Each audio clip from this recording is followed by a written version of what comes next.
আসসালামু আলাইকুম। ফ্যামিলি ফানের পক্ষ থেকে সবাইকে শুভেচ্ছা। আপনারা কেমন আছেন? আমরা সবাই ভালো আছি। আজকে নতুন রেসিপি নিয়ে আমি আবার আপনাদের সাথে আমার সাথে আছে আজকে লিটল শেফ। আসসালামু আলাইকুম, আমি আইমান। আসসালামু আলাইকুম, আমি জামান। Yes. আসসালামু আলাইকুম। আমরা পিছনে আছে আমার ওয়াইফ লুনা। আজকে আপনাদের জন্য যে রেসিপিটা নিয়ে আসলাম সেটা হচ্ছে গাজরের লাড্ডু করব। আর এটা রেসিপিটা সম্পূর্ণ হচ্ছে লুনার। আমি আপনাদেরকে করে দেখাবো ফ্রুট ককটেল। ফ্রুট ককটেলের প্রস্তুতিটাও আমি আপনাদেরকে দেখাবো। আর মেইন কোর্সে থাকছে স্পাইসি বিফ স্টেক কারি।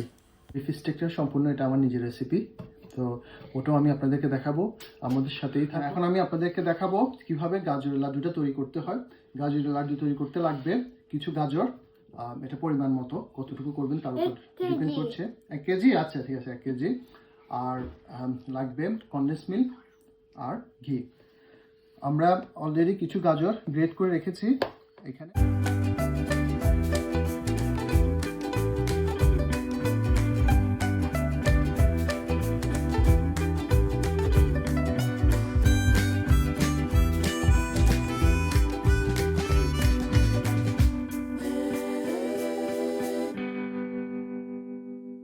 যতক্ষণ পানিটা না ড্রাই হয় ততক্ষণ একটু ফ্রাই করতে হবে চাউলটা। এই যে দেখেন পানিটা ড্রাই হয়ে গেছে এখানে। এবার কনডেন্স মিল্কটা দিয়ে দিচ্ছি।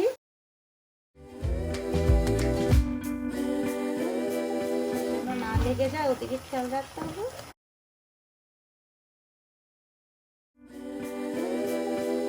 পাউডার মিলে দিয়ে দিব, আমি নিজেও ইউজ করতেছি।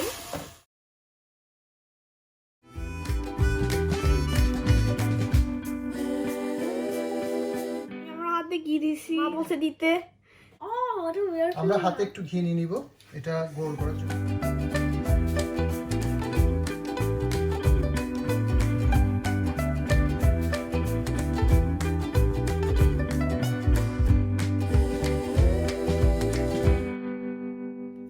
হয়ে গেল আমাদের গাজরের লাড্ডু। আর এটা তৈরি করতে আমাদের দরকার হয়েছে অনলি 4টা ইনগ্রেডিয়েন্টস। সেটা হচ্ছে গাজর, ঘি, কন্ডিশন মিল্ক আর মিল্ক পাউডার। এটা ফ্রিজে রেখে খেতে পারবেন গাজরের লাড্ডু। এখন আমি আপনাদেরকে দেখাবো কিভাবে ফুড ককটেল তৈরি করতে হয়। ফুড ককটেল তৈরি করতে আমার লাগবে আম, কমলা, আপেল, পেয়ার, আনার আর তরমুজ।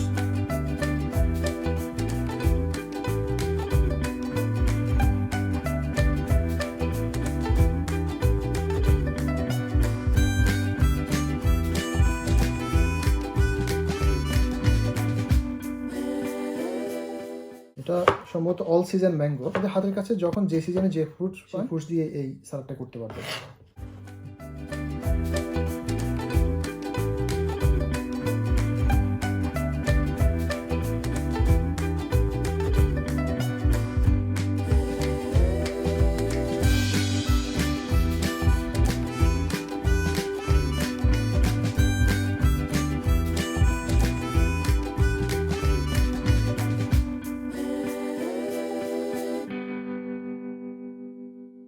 ফ্রুট সালাদ আর ফ্রুট ককটেল আপনারা যেটাই বলেন।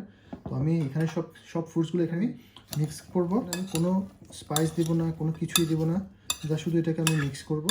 রোজার দিনে সাধারণত ফ্রুটস খাওয়া হয় না খুব একটা, তো ইফতারে আপনারা এটা খুব বেশি বেশি করে খাবেন। হয়ে গেল আমার আজকের ফ্রুট সালাদ।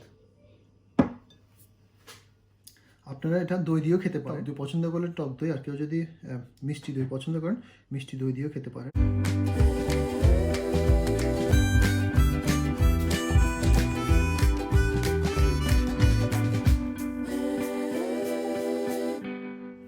হয়ে গেল fruit cocktail with yogurt.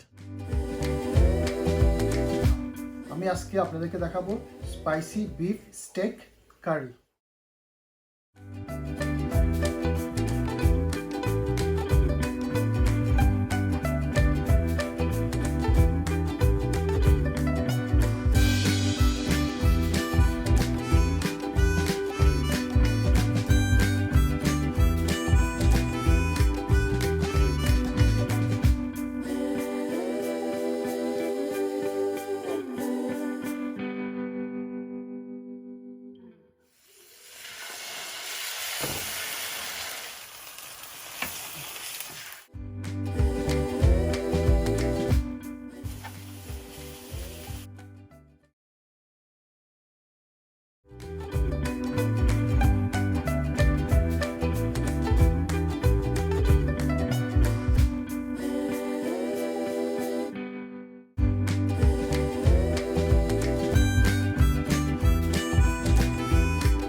বানাচ্ছো Ayman?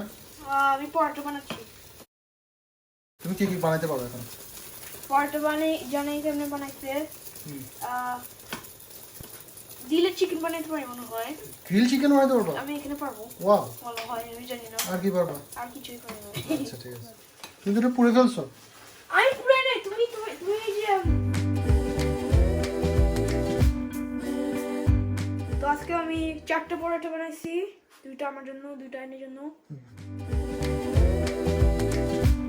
যতক্ষণ না পর্যন্ত কুক হয় ততক্ষণ পর্যন্ত আপনি একটু পানি দিবেন। এটা ঝোল ছাড়া খাওয়া যায়, বিফ স্টেকে তো ঝোল হয় না, তো আমি এটা স্পাইসি বিফ স্টেক এইভাবে বলতেছি। এটা দেখতে দেখেন বিফ স্টেকের মতো, যারা ঝোলটা পছন্দ করে ওরা এই ঝোলটা পরোটা দিয়ে খাবে, এই জন্য আমি একটু ঝোল রাখলাম। তো এটা যতক্ষণ না পর্যন্ত সফট হয় ততক্ষণ পর্যন্ত এটা আপনাদেরকে কুক করতে হবে। হয়ে গেল আমার beef stake curry.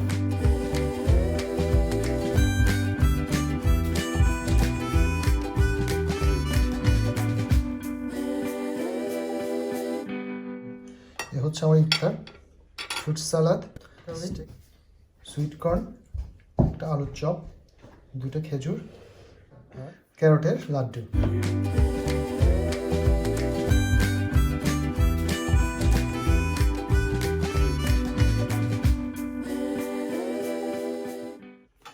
Thank you very much আমাদের সাথে থাকার জন্য।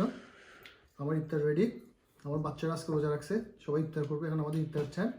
আমাদের সাথে থাকার জন্য আপনাদেরকে অনেক ধন্যবাদ। ইনশাল্লাহ আবার দেখা হবে পরের ভিডিওতে।